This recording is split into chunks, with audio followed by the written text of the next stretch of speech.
I've recently come back from US. I've done international coaching enrichment program over there, diploma course. Now the course is about what you learn over there, you come back and you apply it in India, or your own country. Understanding the problem lying in your own particular sports. So from what I understood is that we have been lacking on the grassroots program in India, and I'm trying to develop a training program for the age group 8 to 12, because when we see in China and Japan, the players are introduced at to the basketball at the age of 8, and right from the beginning they pick up right things. But as I've done a lot of workshops in India, whenever I go to school, I feel that we are lacking somewhere there. So I'm trying to help the PE teachers here by giving the video manual to them so that it becomes easier for them to teach. We have brought in the basketball into our warming up program. So high knee is about, basically improving your running.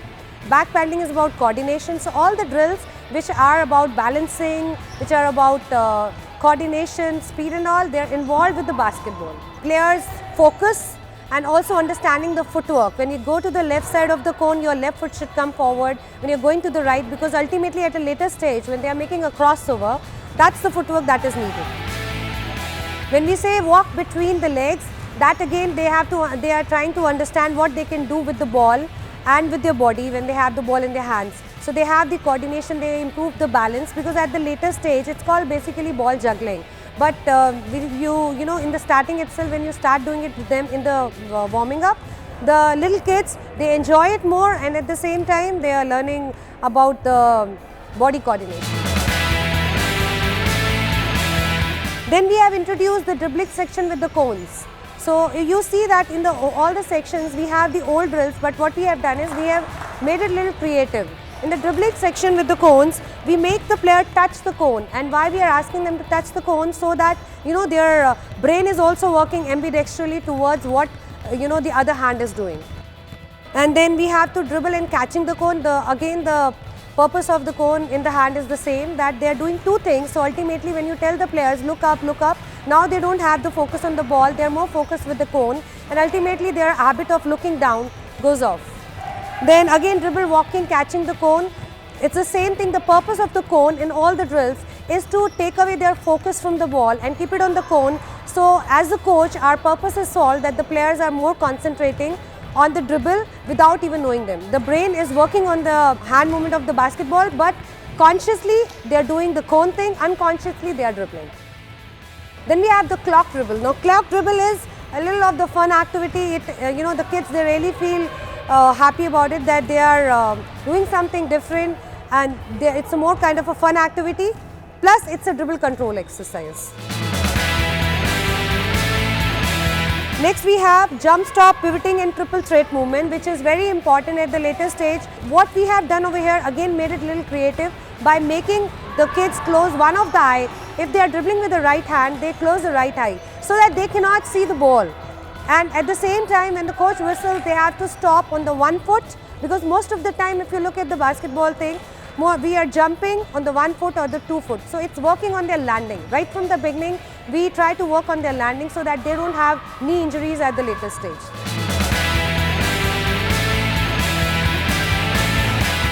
In the passing, we have chest pass, bounce pass, push pass, which is a regular pass. We don't have to talk more about it. But what we have done is, to make more creative, we have added the ball juggling exercises into it. So the kids are actually enjoying doing the ball juggling, and all of a sudden they have to give the passes. All the 4 different drills about passing, we have different ball juggling exercises.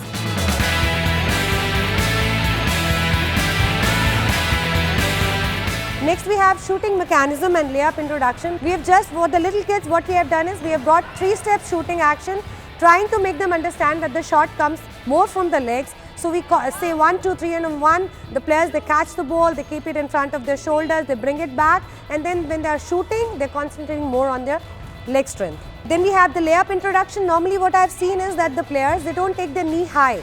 They try, if you look at some of the elite players, they are landing, rather than landing on the same spot, they are landing forward, which ultimately they cannot come back to, if they miss the shot, they cannot take the rebound. At the same time, it's called bad landing, putting more pressure on the knees. So we work on the layup with 1 step, trying to go left and up, landing on the safe spot. Once the kids, they learn that, then we come up with the layup foot, right, left and up. Next we have agility drills. So again the agility drills, the same exercises what the elite or even the kids have been doing for years, we have brought in basketball with that. So as you see the drills, they are very simple. In the agility drills, they are doing the drills but having the control of the ball. So when you see all the agility moves, they are all about footwork into the basketball. So they have more control now with the ball because they are always having the ball with them. Next section is strengthening. Now strengthening in India, most of the time it's felt that the kids when they start doing strengthening at a very young age, they tend to have short height. It's not like that, it's about technique. So what we have done, we are not taking the kids, these little kids to the weight room, we are bringing the kids, we're giving them the resistance tubes. So with the resistance tubes, we are just doing basic 4 to 5 exercise. First is the squats, we are working on their basic posture and keeping the resistance tubes high so that with their own body weight, they are doing the squats. The second is dribble with the resistance. So again with the one player is holding the resistance tube from the stomach and the other player is dribbling. So it's again working on the speed with the resistance. So again in the bicep we work on their posture, they are into the bending position because if you see most of the time basketball players, they have to be into the low position. So all 4-5 positions we have made the kids to stay low and keep doing the bicep, the triceps, calf exercises, and the last one is working on their movement of the leg going up and down so that they have the proper knee high.